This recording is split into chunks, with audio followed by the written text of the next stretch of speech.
성경 통독 299번째 날입니다. 오늘도 주님께서 주실 은혜를 소망하며 함께 진리와 생명의 말씀 앞으로 나아가겠습니다. 잠깐 기도하겠습니다. 주님, 오늘도 하루를 시작하기 전 주님 말씀 앞에 나와왔습니다. 주님 말씀이 생명이요 진리임을 믿습니다. 주님 말씀으로 새 힘 얻게 하시고 주신 새 힘으로 오늘 하루 승리하게 하시고 주님께 영광이 되는 하루 되게 하여 주시옵소서. 예수님의 이름으로 기도드리옵나이다. 아멘. 오늘 읽을 말씀은 누가복음 7장과 8장의 말씀인데 오늘은 7장 36절에서 50절까지의 말씀을 함께 읽겠습니다. 나머지는 따로 읽어주시면 감사하겠습니다. 누가복음 7장 36절에서 50절까지의 말씀을 제가 읽겠습니다.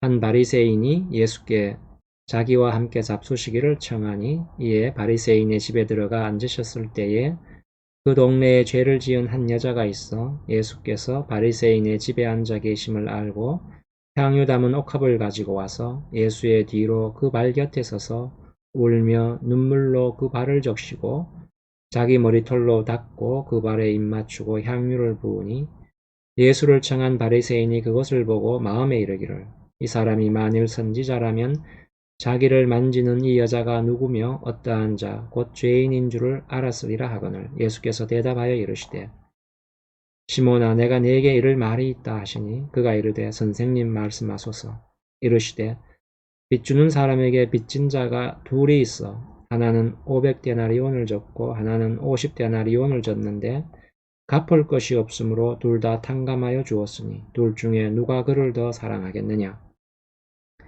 시몬이 대답하여 이르되 내 생각에는 많이 탕감함을 받은 자니이다. 이르시되 내 판단이 옳다 하시고 그 여자를 돌아보시며 시몬에게 이르시되 이 여자를 보느냐? 내가 내 집에 들어올 때 너는 내게 발 씻을 물도 주지 아니하였으되 이 여자는 눈물로 내 발을 적시고 그 머리털로 닦았으며 너는 내게 입맞추지 아니하였으되 그는 내가 들어올 때로부터 내 발에 입맞추기를 그치지 아니하였으며 너는 내 머리에 감람류도 붓지 아니하였으되 그는 향유를 내 발에 부었느니라. 이러므로 내가 네게 말하노니 그의 많은 죄가 사하여졌도다. 이는 그의 사랑함이 많음이라. 사함을 받은 일이 적은 자는 적게 사랑하느니라. 이에 여자에게 이르시되 내 죄 사함을 받았느니라 하시니 함께 앉아 있는 자들이 속으로 말하되 이가 누구이기에 죄도 사하는가 하더라. 예수께서 여자에게 이르시되 내 믿음이 너를 구원하였으니 평안히 가라 하시니라. 아멘.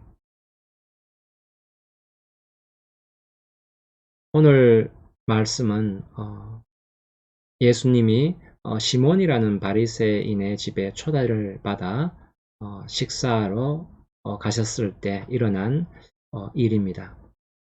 그 동네에 죄인인 한 여인이 찾아와서 예수님의 머리에 향유를 붓고 눈물로 발을 적시고 머리털로 발을 닦고 그 발에 입을 맞추고 이렇게 합니다. 주님을 사랑하기 때문에 그런 것이겠지요. 그런데 시몬은 생각하기를 예수님을 선지자로 생각했는데 선지자라면 당연히 죄인을 알아보고 또 죄인이면 가까이 하면 안 되고 멀리 해야 되는데 물리쳐야 되는데 왜 예수님은 선지자라면은 물리쳐야 되는데 물리치지 않는가 하고 속으로 그렇게 예수님에 대해서 의심스러운 생각을 하지요. 그 생각을 예수님께서 아시고 이렇게 바리새인 시몬에게 묻습니다. 50데나리온 빚진 자와 500데나리온 빚진 자가 둘 다 탕감을 받는다면 누가 더 감사하고 주인을 사랑하겠느냐 하니까 많이 탕감받은 자라고 시몬이 대답합니다. 그러자 예수님이 그렇다 맞다 그렇게 대답하시는 거죠. 그것은 당연하겠지요. 그래서 이제 여기에서 우리는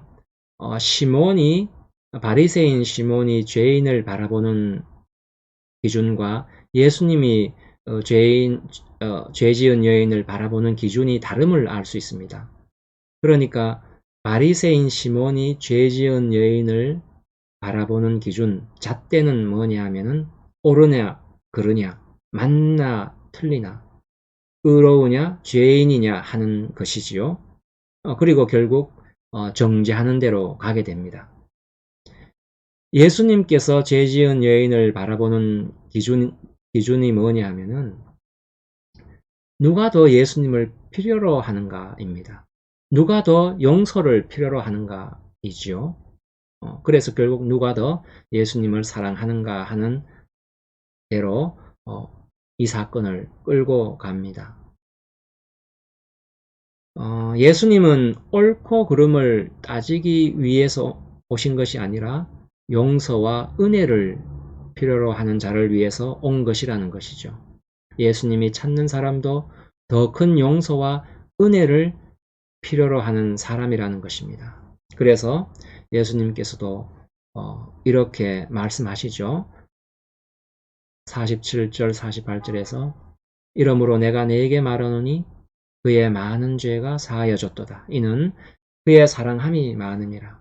사함을 받은 일이 적은 자는 적게 사랑하느니라. 이에 여자에게 이르시되 내 죄사함을 받았느니라 이렇게 말씀하십니다. 그러자 다들 놀라서 뭐라 그럽니까? 이어서 나오죠. 함께 앉아있는 자들이 속으로 말하되 이가 누구이기에 죄도 사하는가 이렇게 말합니다. 우리는 왜 교회에 나옵니까? 우리는 보이는 가치와 보이는 문제 때문에 이 자리에 온 것이 아니라 보이지 않는 것 때문에 와 있죠. 보이지 않는 것 때문이라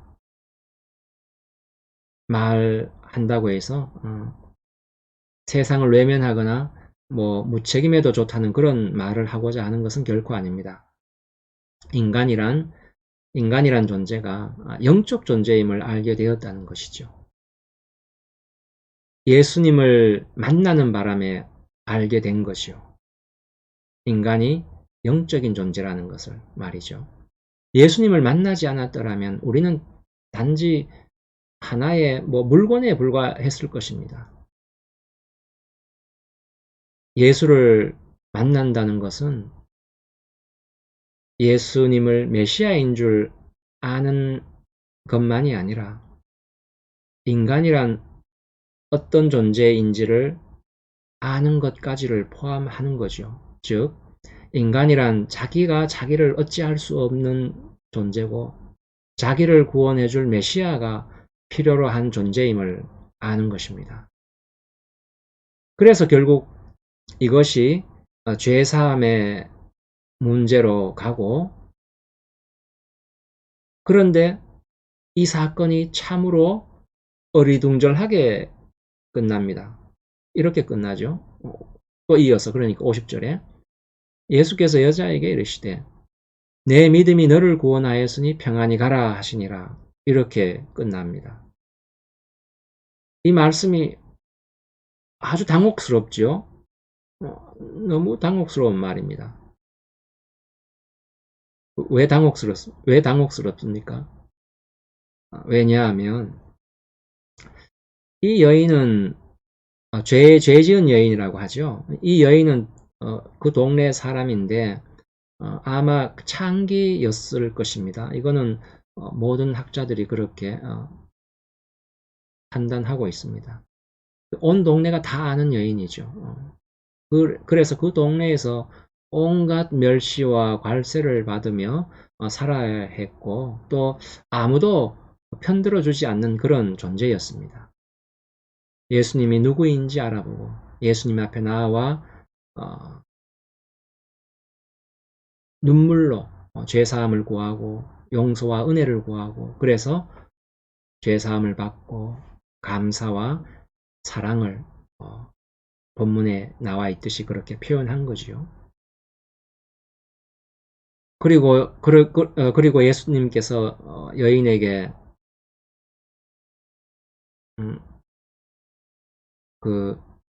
그렇게 말씀하지 않으셨습니까? 내가 내 죄를 사하였다. 내 죄 사함을 받으라. 그러니 평안히 가라 합니다. 여기가 참 어리둥절하고 당혹스러운 부분입니다. 어디로 갑니까? 죄 사함 받은 것은 좋은데 어디로 가란 말이냐 이거죠. 이제껏 길거리에 있었는데 다시 길거리로 내쫓으면 예수님의 죄 사함이 도대체 무슨 현실적 효과가 있나 이 말입니다. 당혹스럽죠? 여기에는 이런 전제가 있습니다. 뭐냐 하면 예수님께서 장차 이루실 일이 전제되어 있는 것이죠. 그게 뭐죠? 십자가 사역이죠. 예수님께서 십자가를 지심으로 하나님의 통치가 이 세상에 시작되게 됩니다. 그걸 전제로 하고 있습니다.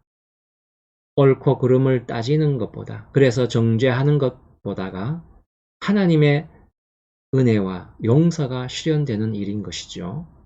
죄 용서가 이루어지고 하나님에게서 오는 거룩함과 생명과 평안, 이런 것들이 우리 안에서 실현되는 일. 이게 뭡니까? 이게 하나님의 통치죠. 이 하나님의 통치가 이루어지는 그 일이 전제가 되어 있는 것입니다. 이제 예수님의 십자가 사역을 통해 이 지상에 하나님의 은혜의 통치가 자리 잡을 것이라. 그러니 평안히 가라 라는 것이 전제가 되어 있다 그 말입니다. 바로 이 십자가 사역으로 말미암아 시작되는 하나님의 은혜의 통치를 바울은 에베소서에서 하나님 속에 감추어졌던 비밀의 경륜이라고 부릅니다. 이 비밀의 경륜이 뭐냐면은 교회지요.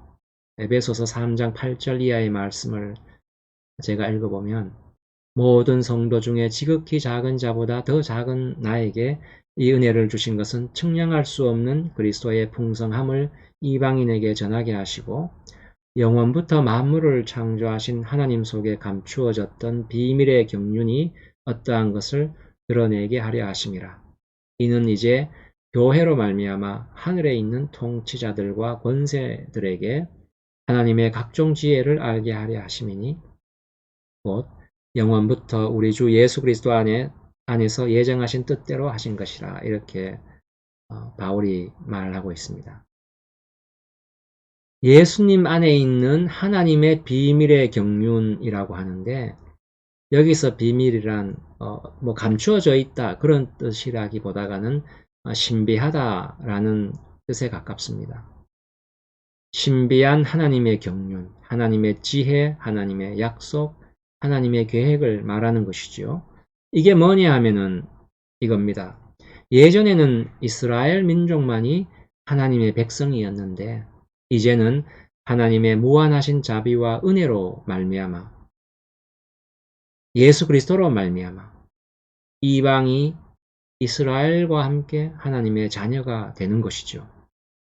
예수 그리스도로 말미암아 인종과 국가와 상관없이 자격과 조건에 상관없이 하나님의 자녀가 되는 약속을 받은 것입니다. 오늘 본문의 죄인된 여자처럼 예수께 나아오기만 하면 그의 신분과 조건에 상관없이 하나님의 자녀가 되는데 그게 바로 교회인 거죠. 하나님의 자녀 모두를 교회라고 합니다. 어떤 건물을 말하는 것이 아니라 하나님의 자녀된 모든 하나님 백성을 교회라고 하는 것이요. 교회가 바로 이 교회가 예수님의 몸이고 예수님은 그 교회의 머리인 거죠. 그러니까 우리 신자들의 머리는 예수 그리스도고 우리 신자는 예수님의 몸의 일부인 것이죠. 그렇게 우리는 십자가 사역으로 말미암아 그러한 부름을 받은 것입니다. 죄된 세상 속에서 주님께서 십자가로 우리를 빼내사 어디로 불렀냐 하면은 예수 그리스도의 몸으로 우리를 부른 것이지요. 이렇게 우리와 예수 그리스도는 몸과 머리로 하나로 묶여 있게 된 것. 이것이 바로 하나님의 비밀의 경륜, 신비한 경륜, 신비한 지혜인 것입니다. 하나님의 은혜와 하나님의 지혜가 교회로 인하여 드러난 거지요. 하나님의 무한한 자비와 은혜가 그리스도를 통해 교회로 구체화되고 실현된 것입니다. 이게 바로 하나님의 비밀에 측량할 수 없는 신비인 것이죠. 우리가 이 신비를 보고 있을 뿐만 아니라 우리가 그 신비의 일부인 것입니다. 그런데 하나님의 신비인 교회가 실현된 근거가 뭐겠습니까? 하나님의 무한한 자비와 은혜죠. 죄인도 상관없고 악인도 상관없고 오늘 죄 많은 여인처럼 죽게 나오는 자는 신분이나 자격이나 조건에 상관없이 누구나 받아주시는 하나님의 무한한 자비와 긍휼인 것이죠. 하나님의 무한한 자비와 긍휼이 하나님의 신비인 교회가 이 땅에 실현된 근거라는 것입니다. 그래서 교회의 정체성이 뭐냐 하면 바로 이겁니다. 용서와 은혜. 은혜가 제1순위에 선다는 거죠. 어떠한 조건도 자격도 요구하지 않습니다. 은혜죠. 이것이 바로 교회의 제1되는 정체성이라고 오늘 본문이 말씀하고 있습니다. 교회의 제일 순위가 바로 용서와 은혜인 거죠. 누가 오든지 어떤 꼴로 오든지 상관이 없습니다. 교회에 온 자는 다 예수가 필요로 해서 온 자들이죠. 교회 오기가 쉽지가 않습니다. 여기 있는 죄인된 이 여인과 같은 심령으로야만 교회에 올 수 있는 것입니다. 그게 호기심일 수도 있고 절실함일 수도 있습니다. 그거는 우리에게는 우리의 판단권이 없는 거죠. 교회는 용서하는 데고 모두를 받아주는 데입니다. 예수님이 시몬에게 묻지 않습니까? 시몬에게 50만 원 빚진 자와 500만 원, 500억 빚진 자 중에 그들이 탕감 받았을 때 누가 더 좋아하겠느냐? 당연히 500억이죠. 이렇게 대답하지 않습니까? 그러자 예수님이 그렇다. 잊지 마라. 그 말입니다. 이게 바로 교회의 정체성이죠. 뭘 잊지 말라는 거죠? 교회는 용서와 긍휼과 은혜가 제일 가는 정체성이다. 그 말씀인 거지요. 교회가 쓸모있고 어떤 기능을 하기 전에 그런 무제한적으로 아무 조건 없이 아무나 누구나 찾아오는 데고 누구나 받아주는 데가 바로 교회인 거죠. 그게 교회의 제일 가는 정체성이라고 말씀하고 있습니다. 이것만 실천하고 있어도 교회가 자기 책임을 99%는 다하고 있는 것이죠. 그 다음에 교회의 두 번째 정체성이 뭐냐 하면은 베드로 2장 9절 10절 말씀에 이런 말씀이 있습니다. 그러나 너희는 택하신 족속이요 왕같은 제사장들이요 거룩한 나라요 그의 소유가 된 백성이니 이는 너희를 어두운 데서 불러내어 그의 기이한 빛에 들어가게 하신 이의 아름다운 덕을 선포하게 하려 하심이라. 너희가 전에는 백성이 아니더니 이제는 하나님의 백성이요 전에는 긍휼을 얻지 못하였더니 이제는 긍휼을 얻은 자니라. 이렇게 말씀하고 있는데 우리는 용서와 은혜로 부름을 받습니다. 용서와 은혜로 그리스도의 몸으로, 그렇죠? 이 세상에 죄 가운데 있던 우리를 빼내어서 그리스도의 몸으로 부름을 받습니다. 거기에서 우리의 첫 번째 정체성이 생겨나지 않았습니까? 하나님의 용서와 은혜. 그것이 또한 교회의 기본적인 제일 가는 정체성이고, 그러나 어디로 우리가 부름을 받냐 하면은 거룩함으로 부름을 받습니다. 교회에 와서 그냥 은혜 받았고 뭐든 용서해 주니까 무질서해도 되고 그냥 자기만 괜찮으면 된다는 아니죠. 당연히 그렇겠죠. 이거는 뭐와 같냐 하면은 출발선과 결승선이 다른 것과 같습니다. 출발선은 용서와 은혜로 시작하지만 우리의 결승선은 거룩함이라는 거죠. 교회 공동체에 들어오면 그래서 거룩함을 연습해야 되고 거룩함을 목표로 삼아 서로 권면을 하고 채찍질을 해야 되는 이유가 거기에 있는 거죠.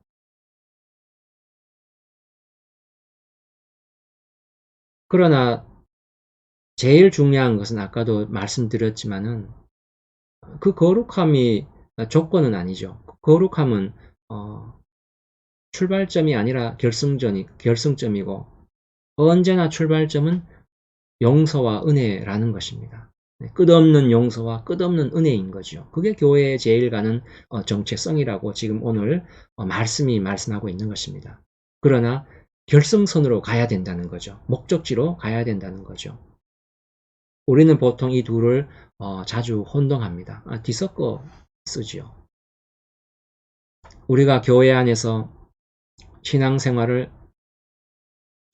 이따위로 내가 신앙생활을 해서야 되겠느냐 하는 자책과 권면은 늘 있어야 되지만 어디가 출발점이고 또 우리의 목적지가 어디인지를 구별할 수 있어야 되는 거죠. 안 그러면 빛과 소금의 역할을 하기는커녕 오늘 바리새인 시몬처럼 세상으로부터 항상 정죄를 받게 되는 것은 당연한 결과겠지요.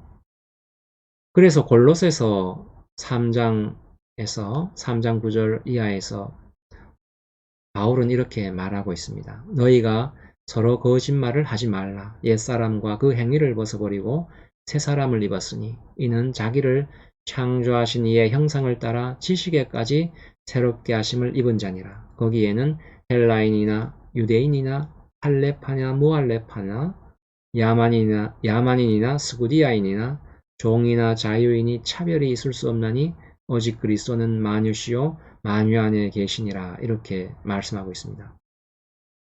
이게 바로 교회의 정체성이죠. 차별이 없는 거죠. 인간적인 차별이 없습니다. 그 어떠한 조건도 자격도 아무 상관이 없다는 거죠. 누구나 은혜와 용서 속에서 사랑을 받는 존재라는 것입니다. 이게 아까 전에 말씀드렸듯이 교회의 첫 번째 정체성이죠. 그러나 우리의 종착지가 있다고 하지 않았습니까? 교회의 첫 번째 정체성, 사랑과 긍휼과 용서는 출발선이고 그 목적지가 뭐냐면은 목적지가 있다고 했죠. 거룩함이라고 했지 않습니까? 그래서 방금 읽은 말씀에 이어 바로 이렇게 바울은 말하고 있습니다. 그러므로 너희는 하나님이 택하사 거룩하고 사랑받은 자처럼 긍휼과 자비와 겸손과 온유와 오래 참음을 옷 입고 누가 누구에게 불만이 있거든 서로 용납하여 피차 용서하되 주께서 너희를 용서하신 것 같이 하고 너희도 그리하고 이 모든 것 위에 사랑을 다하라. 이는 온전하게 매는 띠니라. 이렇게 말씀하고 있는데 어떻습니까? 방금 읽은 바울의 말씀이 오늘 죄 지은 여인이 예수님께 나와 향유를 붓는 장면과 똑같지요. 지금까지 말한 것을 순서대로 다시 한번 종합해 보면은 교회라는 데는 은혜로 부름받고 용서가 허락되는 것이죠.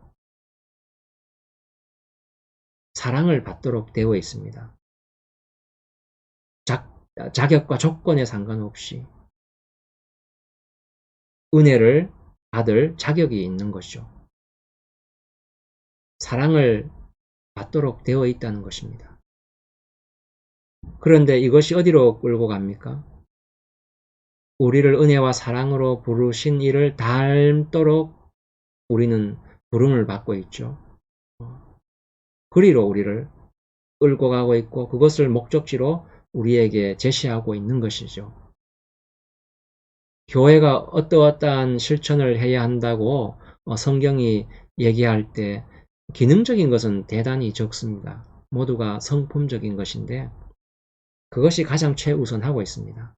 우리가 누구를 도와야 하는 것조차 그것은 하나님의 사랑에 동참하는 것으로 되어 있습니다. 그 모든 것이 하나님의 성품을 닮아가는 것으로 되어 있다 이 말이죠. 세상이 무슨 사회적 필요로 또는 측은지심으로 하는 일들을 우리가 하나님께 받은 용서와 사랑 때문에 하는 것이죠. 죄사함 받은 이 여인이 주께 와서 한 것처럼 말입니다. 주님 앞에 받은 용서와 구원이 무엇인가를 알면 가만히 있을 수 없고 죄사함을 받은 여인처럼 할 수밖에 없게 된다. 그 말이죠. 한량 없는 탕감을 받은 자이기 때문입니다. 우리는 은혜와 용서를 받는 데서는 감사하면서도 나누는 데는 자주 실패합니다. 우리의 정체성은 하나님의 통치와 사랑 속에 있는 하나님의 자녀라는 정체성이죠. 그러나 하나님 자녀라고 천국으로 불려지지 않고 이 땅으로 보내집니다. 우리 삶의 현장으로 다시 되돌려 보내지는 것이죠. 오늘 예수님이 죄 많은 여인을 용서하고 은혜를 베풀고 용납한 것처럼 우리 모두 삶의 현장에서 하나님의 은혜와 사랑을 증거하며 그래서 우리 자신이 그리스도의 생명과 거룩함에 이르는 우리 모두가 되기를 소망합니다. 기도하시겠습니다. 하나님, 우리에게 한없는 자비와 은혜와 사랑을 베푸사 당신의 자녀 삼으시고 거룩하게 하시니 감사합니다.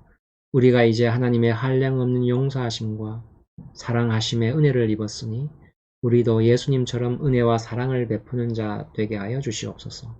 이 일에 이제 우리가 출발점에 섰사오니 목적지에 이르기까지 연약한 우리와 함께하사 주님께서 목적하신 그 거룩함의 충만함에 이르는 우리 되게 하여 주시옵소서. 하나님을 아버지라 부른다는 것이 어떠한 복이며 책임인가 다시 한번 확인하고 믿음의 결단을 하고 믿음의 다름질을 하는 주의 귀한 자녀 되게 하여 주시옵소서. 예수님의 이름으로 기도드리옵나이다. 아멘.